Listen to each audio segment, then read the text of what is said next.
Mankalaza ny fahadimapolo taona niasany ho an'ny fiarovana ny zavaboary sy ny tontolo iainana eto Madagasikara sy ny fatrandrefandranomasimbe indiana ny WWF amin'ity taona 2024 ity araka ny nampahafantarana androany teny Antsakaviro. Claudia Rasolson sy Jacques Stalin teny an-toerana.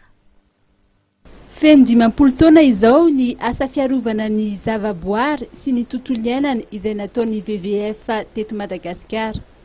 Voalazany avy ao amin'ny WWF sy ireo mpiara-miasa aminy nandritry ny fionana tamin'ny mpampalala vaovao ny tolakandro teo fa betsaka ny zava-bita tao anatin'ny 10 taona izay.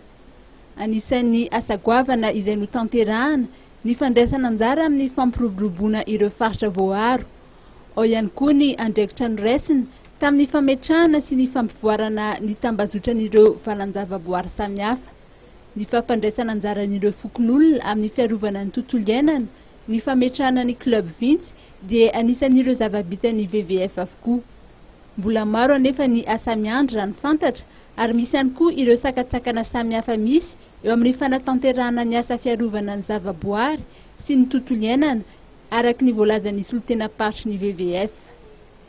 Les obstacles ici sont des obstacles qu'on trouve partout, mais c'est vrai que pour les pays comme Madagascar qui ne disposent pas beaucoup des infrastructures de communication, d'énergie ou autre chose, il y a plusieurs types d'obstacles. Misy fiatraikany eo amin'ny tontolo iainana ny fahantrahana izay mitarika ny olona hanapaka ny ala. Eo ihany koa ny firoborobon'ireo indostria mitrandraka arenakibon'ny tany sy ny petrôle ho ity farany. Voalaza androany fa mila ny fiaraha-miasan'ny rehetra ny fiarovana izany tontolo iainana izany. Hetsika maro no entina hanamariana ny 10 taona ny asan'ny WWF ho an'ny fiarovana ny zavaboary eto Madagasikara mandritra ity taona ity.